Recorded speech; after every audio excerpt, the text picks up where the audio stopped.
Hello everyone, welcome you all to Anthropology Inside Classes, and today we are going to discuss the topic racial classification and overview. So let's start. So when we go to the background of means origin of race concept, we found that during it was first originated during 18th century. Means 18th century में ही पहली बार race word use किया गया था bye बफन. Race term जो है वो बफन के द्वारा लाया गया था, सबसे पहले यूज किया गया था.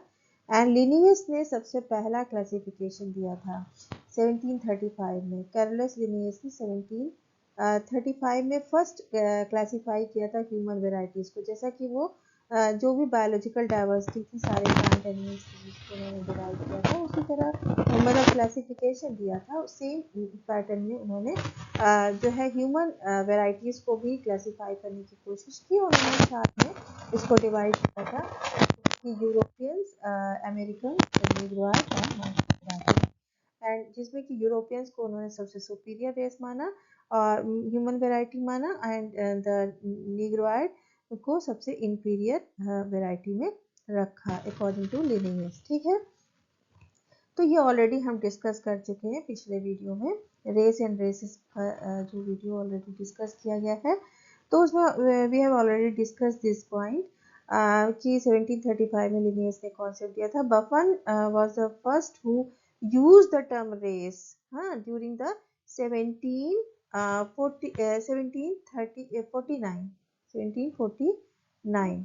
ठीक, तो सबसे पहले ये टर्म यूज किया गया बफन के द्वारा, और सबसे पहला क्लासिफिकेशन जो है ह्यूमन वेराइटीज के रूप में. मीन्स लिनियस ने रेस वर्ड नहीं यूज किया था उस समय जब उन्होंने क्लासिफिकेशन दिया था.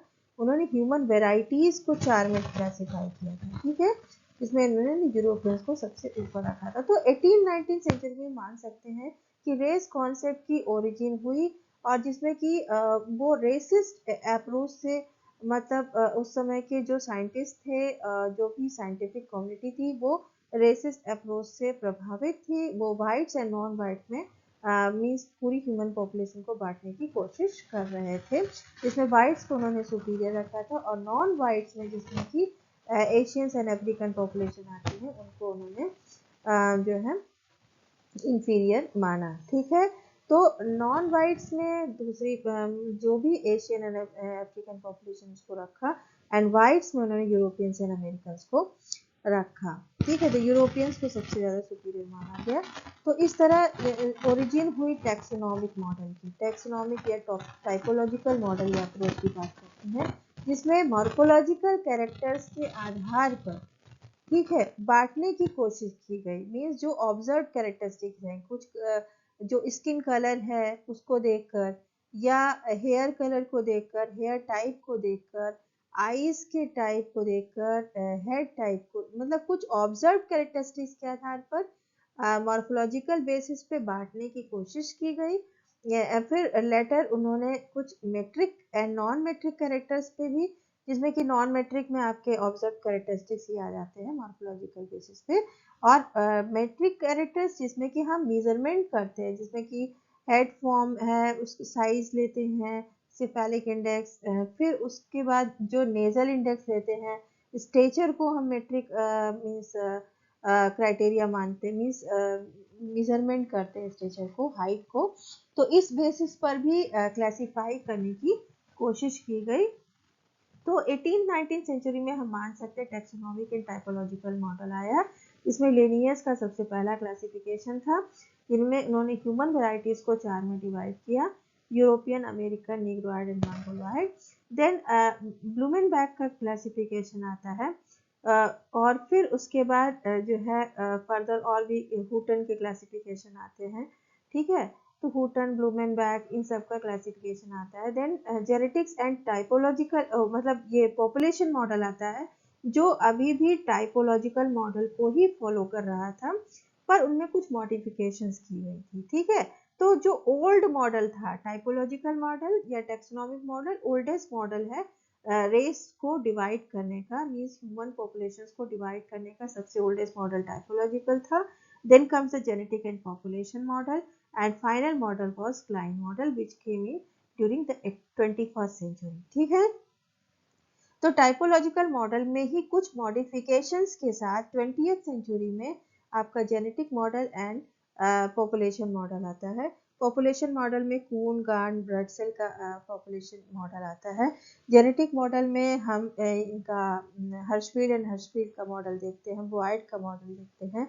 देन क्लाइन मॉडल आता है जिसमें कि वन स्पीशीज कॉन्सेप्ट आता है, पहले one race then one species, जिसमें कि लिविंगस्टोन आदि का नाम लेते हैं। तो इसी को हम फर्दर डिस्कस करेंगे। ठीक है, तो बैकग्राउंड पे जब आप ओरिजिन मतलब रेस कॉन्सेप्ट या रेस वर्ड की ओरिजिन कब हुई और उसमें डिफरेंट रेसेस में बांटने की जो शुरुआत हुई one by one means during the time कैसे डिफरेंट मॉडल्स आए, उसको आप इस तरह देख सकते हैं। ठीक है, तो it was originated during the 18th-19th century and first model was topological model.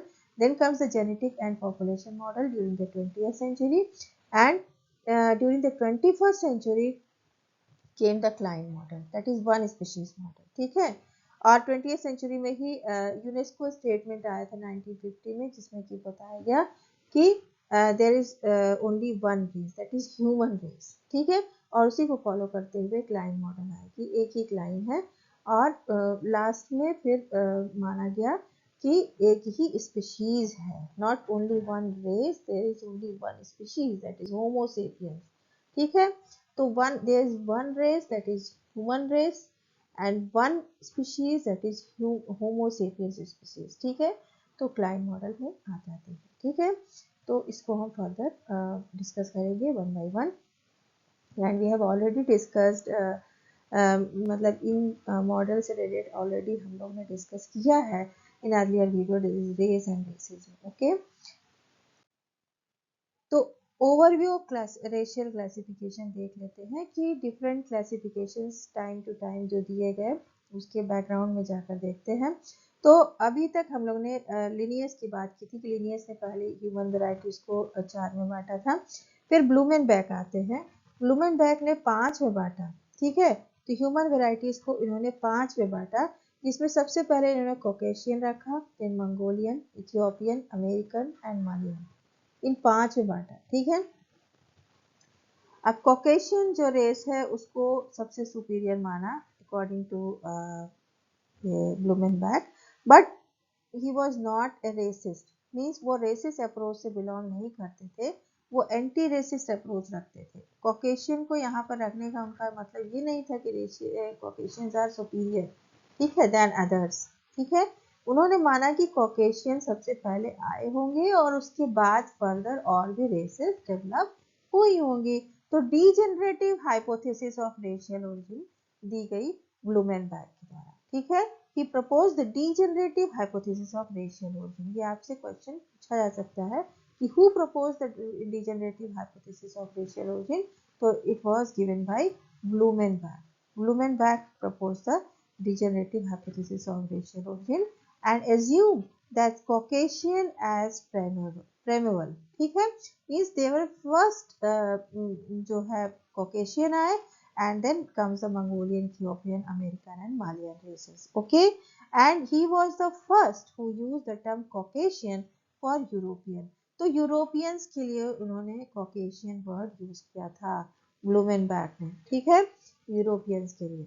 ठीक, तो जब आपने लिनियस की क्लासिफिकेशन पढ़ा तो उसमें आपने देखा एक ह्यूमन वेराइटी यूरोपियन थी जिसको उन्होंने सुपीरियर माना था, and he belong to racist, means वो रेसिस्ट अप्रोच से बिलोंग करते थे। जबकि ठीक उसके उल्टा Blumenbach belong to anti racist approach, and he only just proposed the degenerative hypothesis, or he viewed that Caucasians were first matlab people who came and then the other races further evolve हुई।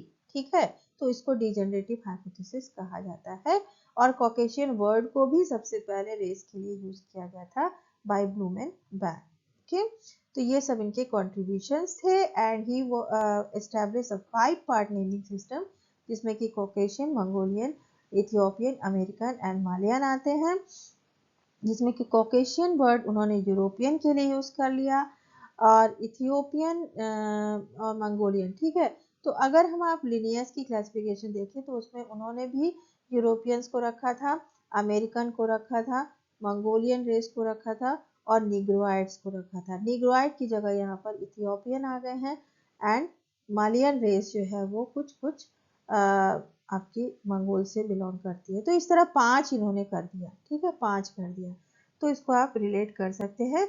कहीं कहीं पर आपको Mongolian की जगह oriental मिलेगा ब्लूमेनबर्ग के classification में, और अमेरिकन की जगह अमेरिकन इंडियन लिखा होगा, ठीक है, तो वो भी सेम है, ठीक है। तो ही established a 5-part naming system in 1795, year है 1795, 1795। तो ड्यूरिंग द 18th सेंचुरी ये सारे क्लासिफिकेशन दिए गए। पहले लिनियस का आता है 1735 में, then 1795 में ब्लूमेनबर्ग का आता है, and he gave this classification by comparing the skull anatomy and skin color, ठीक है। तो स्कल की एनाटॉमी और स्किन कलर को देखते हुए उन्होंने ये क्लासिफिकेशन दिया था। ये भी क्वेश्चन पूछा जा सकता है कि कौन से कैरेक्टर्स को, कौन से मॉर्फोलॉजिकल फीचर्स को देखकर कंपेयर करके ब्लूमेनबर्ग ने अपना क्लासिफिकेशन 5-part नेमिंग सिस्टम दिया था। तो वो जो कैरेक्टर्स हैं वो है skull anatomy and skin colour, okay. तो ये मॉर्फोलॉजिकल जो कैरेक्टर्स हैं इसी क्राइटेरिया को फॉलो करते हुए ब्लूमेनबर्ग ने 5-part नेमिंग सिस्टम दिया था और ये टाइपोलॉजिकल मॉडल से बिलोंग करता है, ठीक है। तो one of the founder of मतलब बायोलॉजिकल एंथ्रोपोलॉजी बनाया था ब्लूमेनबर्ग को, and he established the 5-part naming system and he called this generic humani varieties, ठीक है, ठीक है। तो उन्होंने माना कि जो है 5 principal varieties of human kind but 1 species, ठीक है। ही assumed that all morphological differences between the varieties were induced by the climate के द्वारा इंड्यूस किए गए हैं, and the way of living, and repeatedly emphasized that the differences in morphology were so small and gradual and transiently connected that it was not possible to separate these variety clearly, okay। तो इन varieties को हम clearly separate नहीं कर सकते, कुछ small variations इनमें पाए जाते हैं और क्लाइमेट के द्वारा इंड्यूस किए गए हैं ये वेरिएशंस। तो क्लाइमेटिक कंडीशंस की वजह से इनमें ऐसे चेंजेस मतलब डिफरेंट फीचर्स हमको दिखाई देते हैं, पर ये इतने भी बड़े फीचर्स मतलब बड़े डिफरेंसेस नहीं, ठीक है, ऐसा इनका मानना था। And he propose the monogenetic theory of human evolution. Monogenic theory of human evolution कहने का मतलब ये है कि एक ही जो है मतलब ह्यूमन स्पीशीज से सारे रेसेस निकली हैं, मीन्स एक मल्टीलिनियर इवोल्यूशन नहीं मानते हैं, वो monogenic theory of human evolution मानते हैं। और जैसा कि बफन और जॉर्ज लुइस लेक्रे ने भी यही कहा था मोनोजेनिक थ्योरी ऑफ इवोल्यूशन, और उसी को फॉलो किया ब्लूमेनबर्ग ने। जैसा कि हम लोग ने पहले डिस्कस किया कि बफन ने 1749 में, लिनियस 1735 में 4 में बांटा था। बफर ने सबसे पहले यूज किया था डॉग रेस। तो जो मॉर्फोलॉजिकल फीचर्स टाइपोलॉजिकल मॉडल में जिनको बेस बना के वो मतलब डिवाइड करते थे डिफरेंट रेसेस में, उसमें कुछ मॉर्फोलॉजिकल फीचर्स जिसमें कि ऑब्जर्व्ड कैरेक्टर्स होते थे, जैसे कि skin colour, hair colour, hair form, nose form, and metric characters, जैसे कि already we have discuss these points. तो स्ट्रेचर या हमने बोला कि हेड साइज को या नीजल साइज को, एंड कुछ बायोलॉजिकल कैरेक्टर जैसे कि blood groups and blood enzymes. तो टाइपोलॉजिकल मॉडल या जो रेस का क्लासिफिकेशन किया गया उसमें कौन से क्राइटेरिया को इस्तेमाल किया गया, तो उसमें ये सारे फीचर्स आते हैं, ठीक है। तो ब्लूमेनबर्ग की क्लासिफिकेशन की खासियत ये थी कि उन्होंने जो है डिजेनरेटिव हाइपोथेसिस थी रेशियल ओरिजिन की, 5 में उन्होंने डिवाइड किया और उन्होंने माना कि ये जो वेरिएशंस हैं आपस में वो बहुत स्मॉल वेरिएशंस हैं और ये कुछ क्लाइमेट की वजह से हुए हैं, ठीक है, क्लाइमेटिक कंडीशंस की वजह से ऐसा कुछ हुआ है या वे ऑफ लिविंग की वजह से हुआ है। और skull anatomy and skin colour को ही उन्होंने बेस मान के डिवाइड किया 5 में, Caucasian, Mongolian, Ethiopian, American and Malayan, and he was the first who used the term Caucasian for European, and he proposed the degenerative hypothesis of racial origin, and he assumed Caucasian as primordial. तो ठीक है, सबसे पहले Caucasian आए ऐसा उनका मानना था। ठीक है, मीन्स ओल्डेस्ट रेस उन्होंने माना कॉकेशियन को, मीन कॉकेशियन पीपल या यूरोपियन पीपल को उन्होंने ओल्डेस्ट माना, और बाद में डिफरेंट रेसेस ओरिजिनेट हुई नहीं कॉकेशियन से, ऐसा उनका मानना था।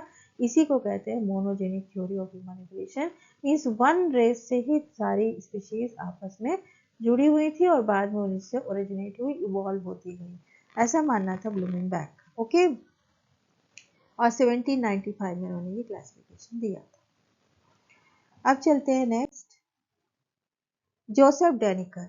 अब डेनिकर का क्लासिफिकेशन जो है वो जो है उन्होंने 1889 में दिया था, and he divided the mankind into 21 races. कहीं कहीं आपको 29 में भी दिखेगा। ठीक है, तो 21 रेसेस या 29 रेसेस उन्होंने डिवाइड किया, और यहाँ पर उन्होंने जो मॉर्फोलॉजिकल फीचर्स का इस्तेमाल किया वो nose form and hair form को सबसे पहले उन्होंने हेयर फॉर्म लिया, देन नोज फॉर्म और स्किन कलर को भी सेकेंडरी ट्रेड्स के रूप में यूज किया to classify the human population.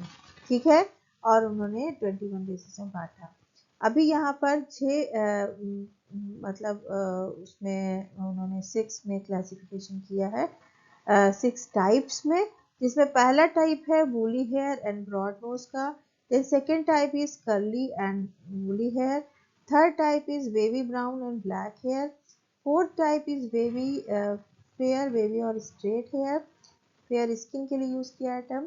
ठीक है, and wavy and straight hair, then straight और wavy hair 5th type है, and straight hair जो है 6th type है। ओके, तो आप यहाँ चित्र में भी देख सकते हैं कि जो वूली हेयर या ब्रॉड नोज से जुड़े हुए लोग हैं उसमें उन्होंने एग्जाम्पल दिया था बुशमैन का, निग्रो बंतू का, एंड मेलिनेशियन पापुअन का दिया था। तो ये इस तरह कुछ इनके फीचर दिखाई देते हैं। ये बुशमैन ट्राइब है।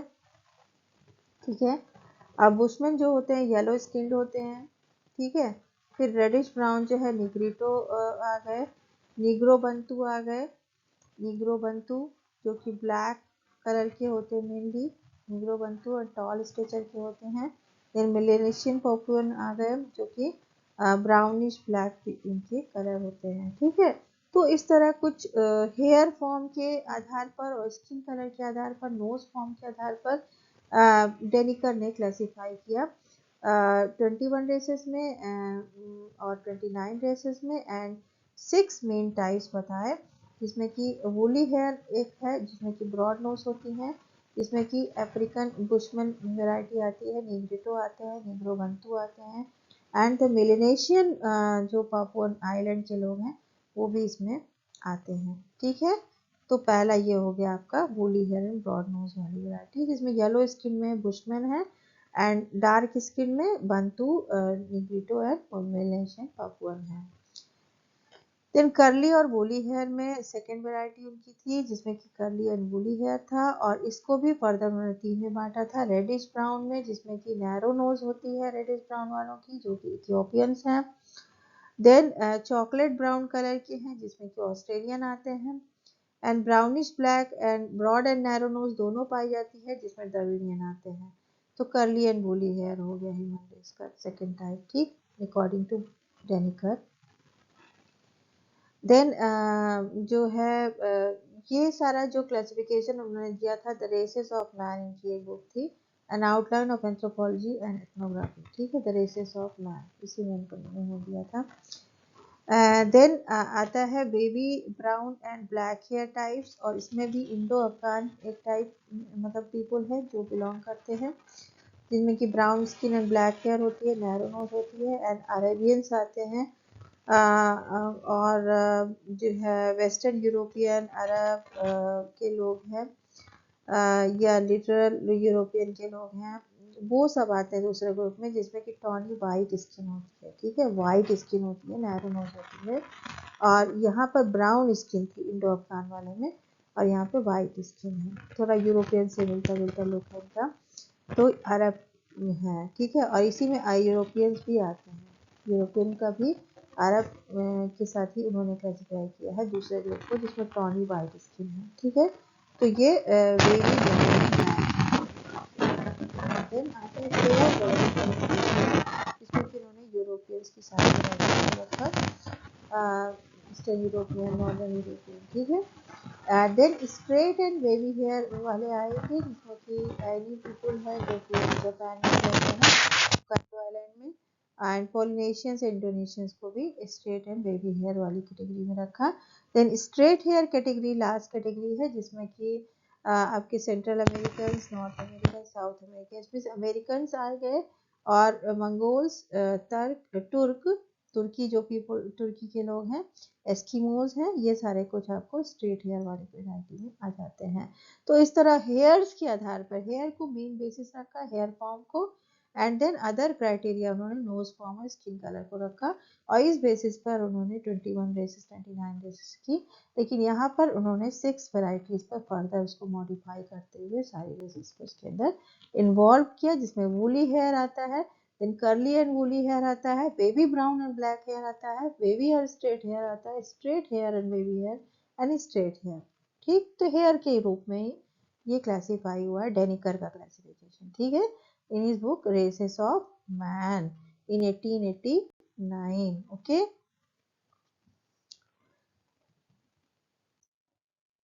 Then come the Houghton's classification. Houghton 1946, in his book Up from the Ape, he has suggested the fourfold classification of composite races, which is the result of crossbreeding among the primary races. 1931 में उन्होंने सबसे पहले ये concept दिया, and then in 1947 he modified his classification. In 1947 he further modified his classification. Means ये जो book है Up from the Ape, इसी के बाद उन्होंने ये मॉडिफाई करके ये क्लासिफिकेशन दिया, जिसमें कि उन्होंने 4 में बांटा पूरी ह्यूमन पॉपुलेशंस को, जिसमें कि सबसे पहला उन्होंने वाइट रखा, देन नीग्रोइड को रखा, मंगोलॉइड को रखा, एंड लास्ट उन्होंने कंपोजिट रेसेस को रख दिया। इसी वाइट को कॉकस वाइट वेराइटी भी मतलब इससे जुड़ी हुई है, यूरो अफ्रीकन एंड यूरोपियन। तो यूरोपियंस वाइट में आते ही हैं, यूरो अफ्रीकन जो अफ्रीका में यूरोपियंस रहते हैं वो भी वाइट हो गए, एंड कॉकस वाइट में सारे यूरोपियंस एंड अमेरिकन आते हैं जो कि वाइट कलर से बिलोंग करते हैं, ठीक है। तो वाइट उन्होंने पहला रेस रखा, जिसमें European, euro African and caucus white को उन्होंने इन्वॉल्व किया। देन नीग्रोइड उन्होंने सेकेंड रेस रखी, जिसमें कि उन्होंने अफ्रीकन नीग्रो, नीलोटिक नीग्रो एंड नीग्रिटो पिग्मीज को रखा एज प्राइमरी सब रेसेस। देन मंगोलाइड ग्रुप आ गया, मंगोलाइड में उन्होंने क्लासिक एंड आर्कटिक मंगोलाइड को रखा। तो जो ठंडे प्रदेशों में रहने वाले हैं वो आर्कटिक मंगोलाइड हो गए, एंड क्लासिक मंगोलाइड हो गए, जिसमें कि चाइना, नेपाल और ये आपके वियतनाम और ये जापान, ठीक है, फिलीपींस, ये सारे जितने भी कंट्रीज हैं, मंगोलिया, इन सब में कौन रहते हैं, मंगोलाइड्स, और हमारे नॉर्थ ईस्ट इंडिया में मंगोलाइड रेस रहती है। तो ये सारे आ गए classic, and then Arctic Mongoloid जो हिमालयन रेंज में भी पाए जाते हैं, वो सभी आ गए, एस्किमोइड आ गए। तो आर्कटिक जो रेंज है जो कि ठंडे साइबेरिया में आपको दिखेगा, वहां पर आपको आर्कटिक मंगोलाइड दिखेंगे, ठीक है। एंड प्राइमरी सब रेसेस ये उन्होंने क्लासिक एंड जो है आर्कटिक की प्राइमरी सब रेसेस को यहाँ पर इन्वॉल्व किया। देन फोर्थ उनका आता है कंपोजिट रेसेस, और इसी कंपोजिट रेसेस में उन्होंने जो प्राइमरी सब रेसेस थी उन्हीं को फर्दर जो है 3 कंपोजिट रेसेस में डिवाइड कर दिया, जिसमें कि प्रिडोमिनेंटली वाइट है, प्रिडोमिनेंटली मंगोलॉइड है, एंड प्रिडोमिनेंटली नीग्रोइड है, ठीक है। तो ये जो 3 उन्होंने प्राइमरी सब रेसेस रखी थी, वाइट, नीग्रोइड एंड मंगोलॉइड, इसी को कंपोजिट सब रेसेस में फर्दर 3 में उन्होंने डिवाइड किया, predominantly white, predominantly Negroid and predominantly Mongoloid. Predominantly white में उन्होंने रखा Australian and Indo Dravidian and Polynesians को, प्रिडोमिनेंटली मंगोलॉइड्स में उन्होंने America Indian and Indonesian Malay को रखा, एंड प्रिडोमिनेंटली नीग्रोइड में उन्होंने Melanesian Papuan, bushman, Tasmanian and Oceanic Negroids को इन्वॉल्व किया, ठीक है। तो इस तरह जो है 4 में ह्यूमन रेस को डिवाइड किया गया bye Hutton in 1947. He classified the human races into 4: white, negroid, mongoloid and composite races. Okay.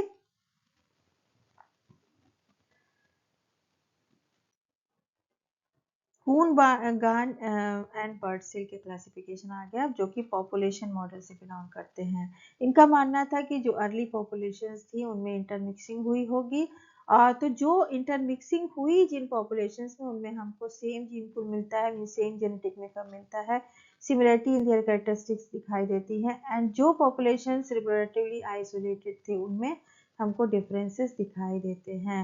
तो पॉपुलेशन मॉडल जो है वो दिया गया खून गान एंड बर्डसेल के द्वारा, और इन्होंने कुछ बुक्स लिखी जिसमें कि जो है सबसे पहली बुक आई 1950 में जिसमें खून गान एंड बर्डसेल के द्वारा लिखी गई थी, races a study of problems of race formation in man, 1950 में दी गई। Then the origin of race खून के द्वारा लिखी गई 1962 में, एंड ह्यूमन रेसेस लिखी गई गान के द्वारा 1962 में। तो जो races study of the problems of the race formation in man ये बुक थी, इसी में इन्होंने 6 पिटेटिव स्टॉक्स की बात की, तो 6 रेसेस की बात की। और 6 रेसेस कौन कौन सी थी?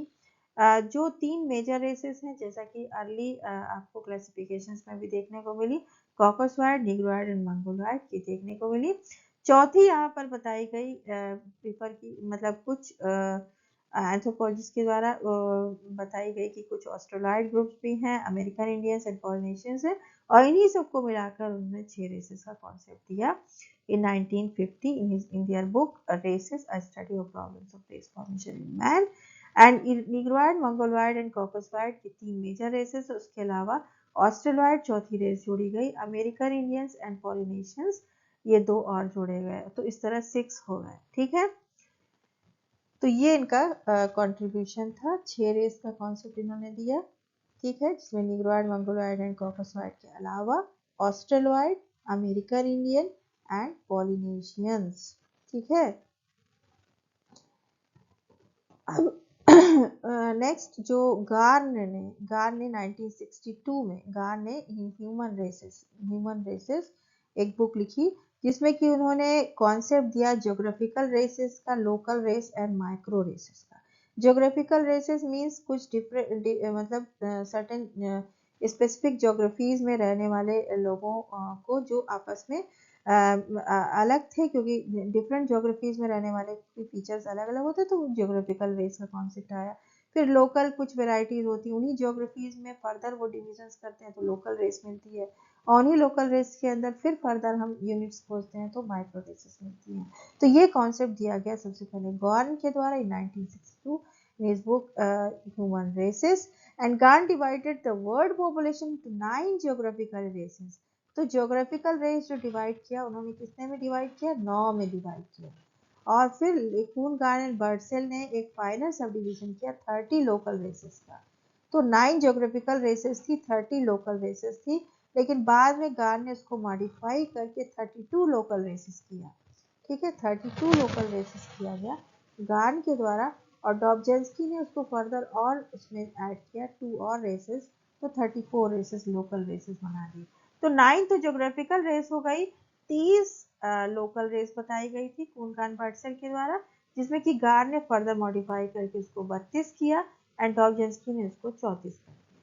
ठीक है, तो ये आपको geographical local race and micro race का जो कॉन्सेप्ट है वो आपको इसी पॉपुलेशन मॉडल से मिलेगा। ठीक है, अब ज्योग्राफिकल रेसेस जैसा कि उन्होंने बताया कि मेजर कॉन्टिनेंटल यूनिट्स या आइलैंड को माना उन्होंने, फिर लोकल रेसेस जो उन्हीं के सब डिविजन्स थे, एंड देन जो है माइक्रो रेसेस ब्रीडिंग यूनिट्स आ जाती हैं। ठीक है, खून का भी एक कंट्रीब्यूशन था इन इस बुक ओरिजिन ऑफ रेसेस 1962 में, और उन्होंने माना कि जो मॉडर्न ह्यूमंस हैं they arose from through 5 separate lines from Homo erectus.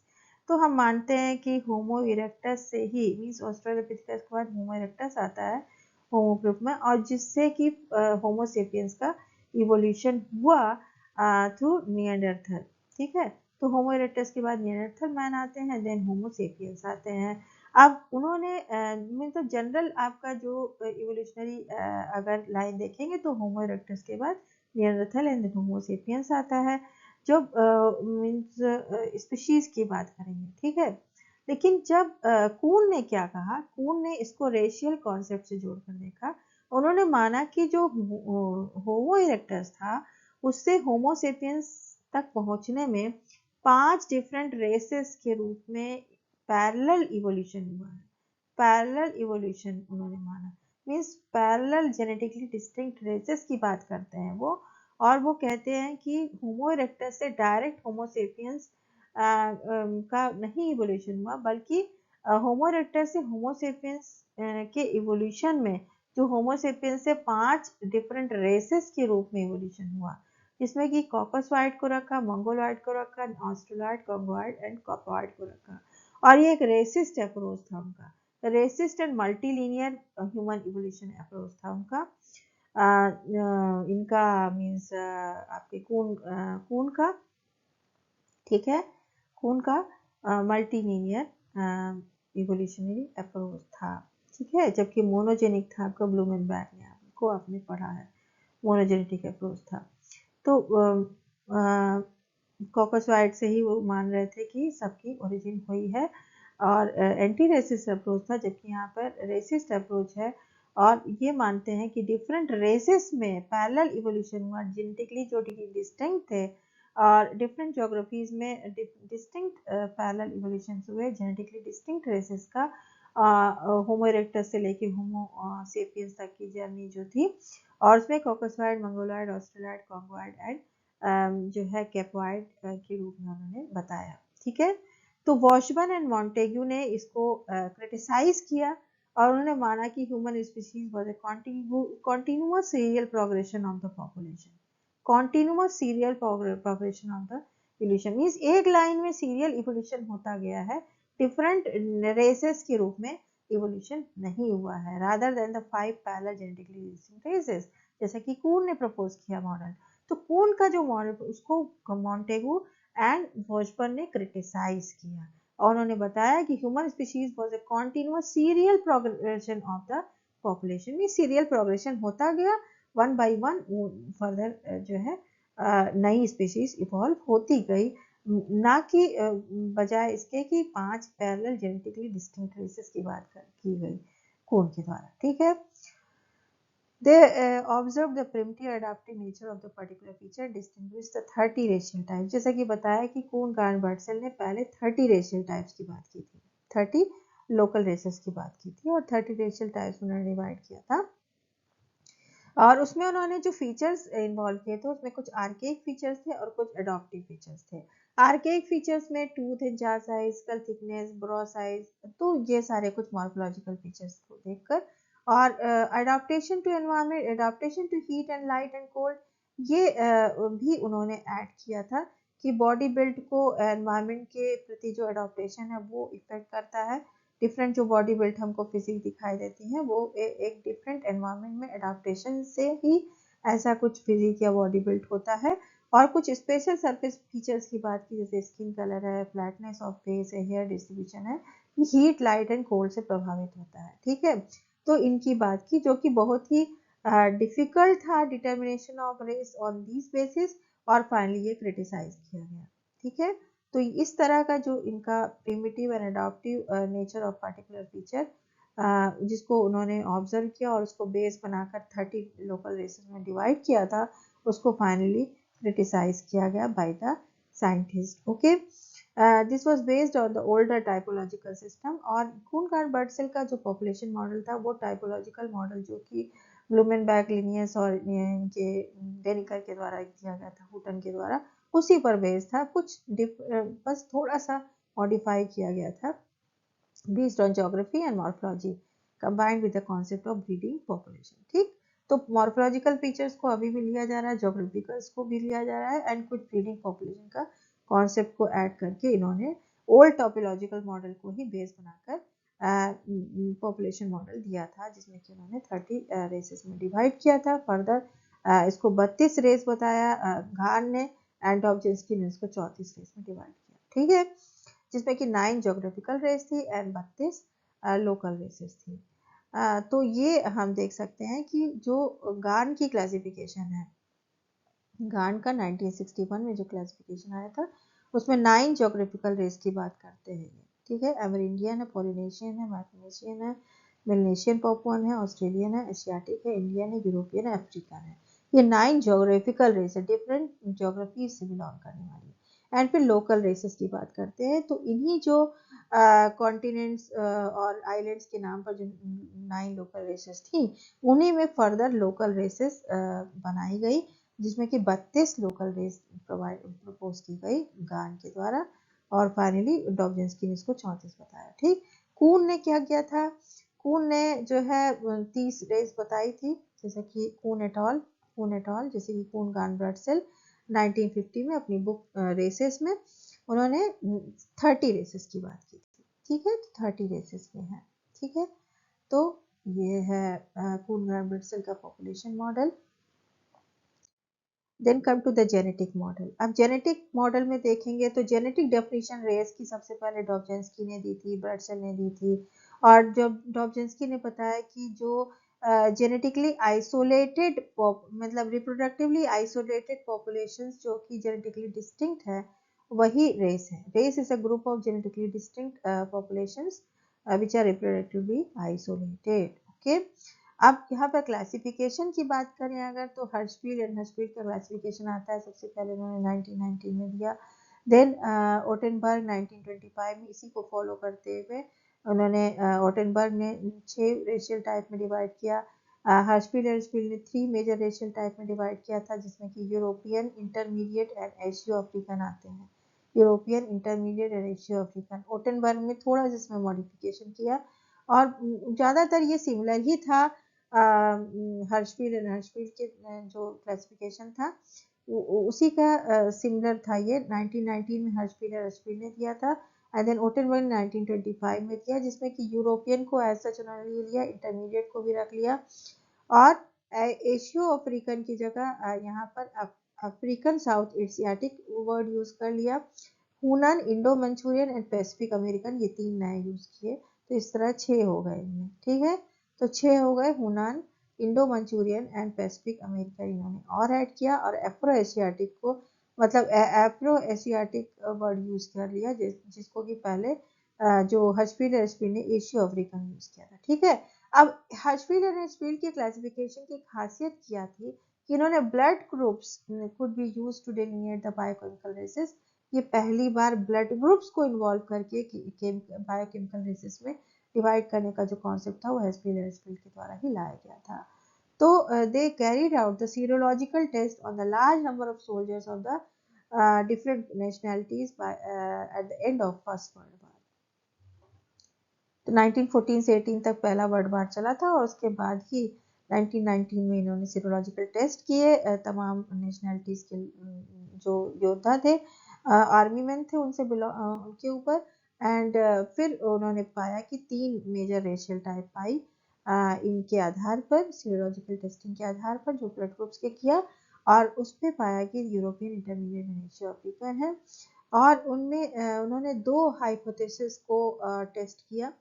पहली हाइपोथेसिस थी कि A and B were in the same population in all races, ठीक है, in same proportion in all races, mean A और B जो alleles हैं ABO blood group में, उसमें प्रपोर्शन उनका सेम है सारी पॉपुलेशंस में, सारे रेसेस में, when human appeared on the earth, ठीक है। तो since the time when human appeared in the earth, the A and B proportion is same in all races, पहला हाइपोथेसिस था। दूसरा हाइपोथेसिस था these alleles had different origins in different races। तो बाद में इनको जब उन्होंने टेस्टिंग की तो उसमें पता चला कि सेकेंड जो हाइपोथेसिस थी वो सही थी, कि these alleles means A and B alleles had different origins in different races। तो ये हाइपोथेसिस सेकेंड सही पाई गई, और इनके द्वारा प्रूव किया गया कि India was the cradle for the B blood group. ये क्वेश्चन पूछा सकता है कि हर्शफील्ड के अनुसार जो बी ब्लड ग्रुप का कौन कंट्री क्रेडल माना गया, तो India was the cradle for B blood group according to Hurstfield and Hurstfield serological testing। on the basis of serological test. And the origin of A ये locate नहीं किया गया इनके द्वारा, but they assumed that it arose in North and Central Europe and then spread out from there to the rest of the world. ठीक है, तो ऐसा इनका मानना था. देन ऑटनबर्ग ने इसी को फॉलो करते हुए 1925 में 6 मेन रेशियल टाइप्स दिए, जैसा कि हम लोग ने यहाँ पर डिस्कस किया. And these types only partially correspond to the racial groupings based on other characters. Then Snyder ने 1926 में 7 रेसेस का दिया, which was very similar to Ottenberg. और 7 रेसेस में इन्होंने European, intermediate, Hunan, Indo Manchurian, Afro Asian की जगह, Afro south Asiatic की जगह एफ्रो मलेशियन कर दिया. एंड पैसिफिक अमेरिकन भी सेम ही है, ऑस्ट्रेलियन एक और ऐड कर दिया, तो 7 हो गए. ठीक है, तो स्नाइडर ने 7 किया 1926 में, एक साल बाद. Then he advocated the use of blood group data as additional criteria जो है for racial classification, citing the advantage such as their stability under varying environments and similar simple inheritance. Then Boyd का classification आता है 1950 में and use the non-adopted traits in the blood such as ABO, RH and MN blood groups. PTC testing ability, ABH secretor system और दूसरे non adoptive morphological traits को use किया अपने classification में. 1950 में उन्होंने पहला क्लासिफिकेशन दिया जिसमें 6 रेसेस में डिवाइड किया. देन 1958 में उन्होंने 13 रेसेस में डिवाइड कर दिया ह्यूमन को. ठीक है, ह्यूमन पॉपुलेशन को. उन्होंने स्केलेटल एनालिसिस को एक्सेप्ट नहीं किया रेशियल क्लासिफिकेशन में. And skeleton adopts quickly to the environment because skeleton जो है वो चेंज होता रहता है, क्विकली अडॉप्ट कर जाता है एनवायरमेंटल कंडीशंस को. एंड जो genetic classification of races scientifically accurate है than the older classification. It was also a typological one. तो जेनेटिक क्लासिफिकेशन उन्होंने दिया तो, पर ये भी अभी तक टाइपोलॉजिकल मॉडल को ही फॉलो कर रहे थे. देन स्टीवर्ट का कंट्रीब्यूशन आता है. स्टीवर्ट ने प्रपोज किया कि जो serologist use the existing morphological classification to draw their subjects. ठीक है, and just manipulate the gene frequencies and obtain a classification that is similar to the typological one.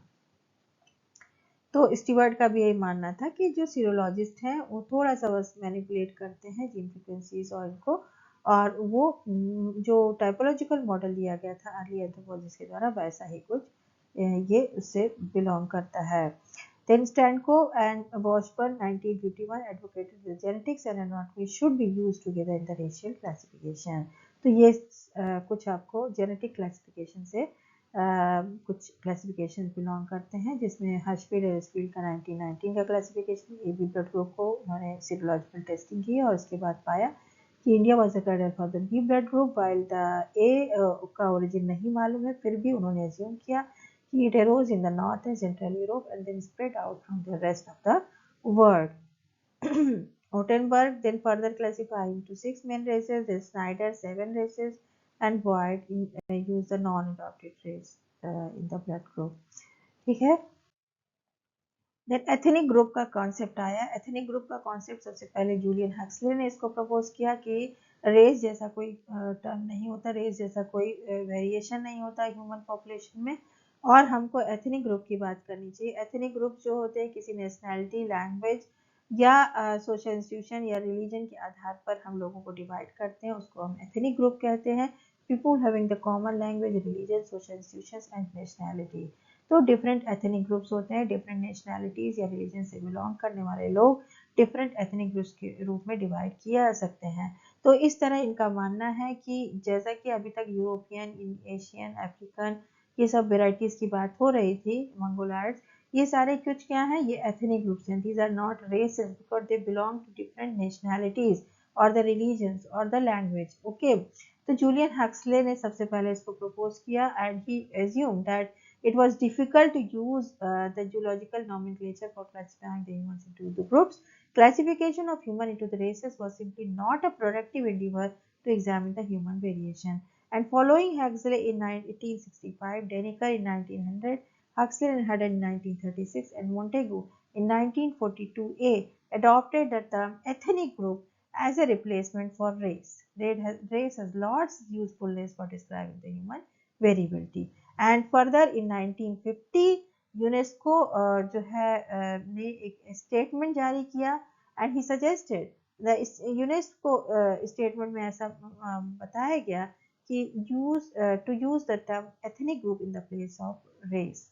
ठीक है, तो रेस की जगह एथनिक ग्रुप को यूज करने के लिए सजेस्ट किया गया and UNESCO statement opposed and criticised the race theories and racism और one species and one race का कॉन्सेप्ट आया।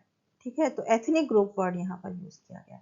देन मोंटेगू ने सबसे ज्यादा इस पर बात की रेस के बारे में कि इसको क्लासिफाई करने के लिए ह्यूमंस के जो ह्यूमंस हैं उनको रेस के ऊपर क्लासिफाई करना चाहिए कि नहीं, और उनका मानना था कि race is merely an expression of the process of genetic change within a different zoological area with the goal to discover what factors produce the variation and the change in gene frequencies. You find that there are no clear boundaries in the continuous stream of human variation. तो clear boundaries नहीं है। दो different races में भी आपस में कुछ similarities हो सकती हैं, डिफरेंस हो सकते हैं, क्लियर कट बाउंड्रीज में हम आपस में उनको बांट नहीं कर सकते हैं। And he argued that anthropologists consider the Darwinian natural selection to understand the relationships among the human groups and develop a dynamic genetical theory of race, using concepts such as exogamy, endogamy, hybridization, mutation, selection, isolation, and random genetic drift. तो जो human variation है उसमें यही factors काम करते हैं और इन्हीं की वजह से हमको ह्यूमन में वेरिएशन दिखाई देता है, ह्यूमन पॉपुलेशंस में वेरिएशन दिखाई देता है, जिसमें hybridisation, mutation, selection, isolation, genetic drift और एक्सोगेमी एंड एंडोगेमी आते हैं, जो कि मैरिज के दो टाइप्स हैं। ठीक है, then Washburn in 1951 he proposed the new physical anthropology and he मतलब opined that the anthropologists should focus on the mechanism of evolutionary change. ठीक है, and adopt a dynamic perspective with an emphasis on problems and tests.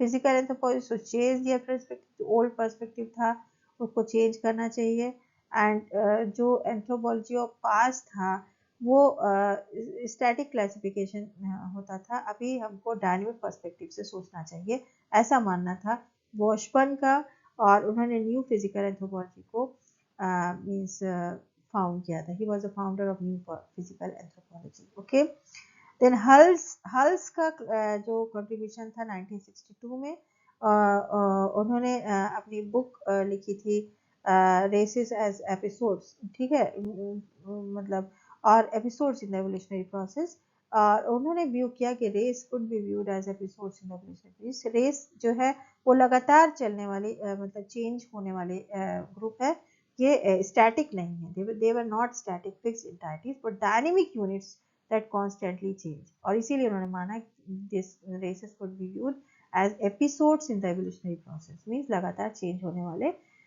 ये group है। ठीक है, then theme in 1952 he opined that the study of relationship between the cultural and biological diversity is the anthropological perspective of combining the cultural and physical anthropology. Okay,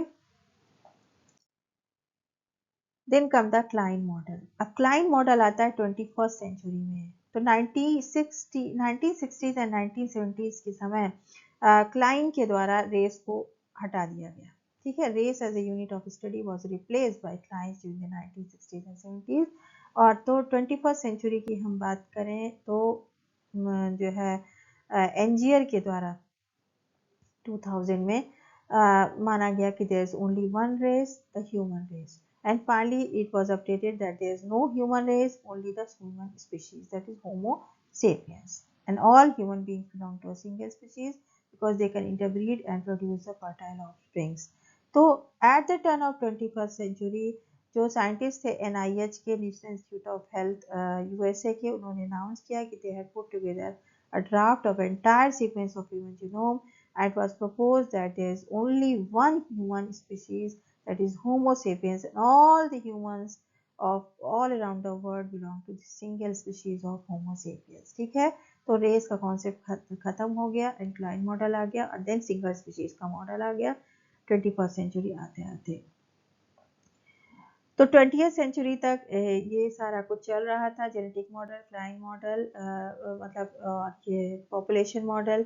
फिर Livingstone का concept आ जाता है। Livingstone ने अपनी book non existence of human races में state किया, there are no races, there were only clines, there were only clines. तो ज्योग्राफिकल वेरिएशन को ऑफ द सिंगल ट्रेट, इसको फोकस करना चाहिए साइंटिस्ट को, ऐसा मानना था लिविंगस्टोन का कि ज्योग्राफीज डिफरेंट होने की वजह से डिफरेंट फीचर्स हमको दिखाई देते हैं और सिर्फ क्लाइंस हैं जबकि रेस नहीं है। ठीक है, तो रेस जैसा कॉन्सेप्ट हटा दिया गया।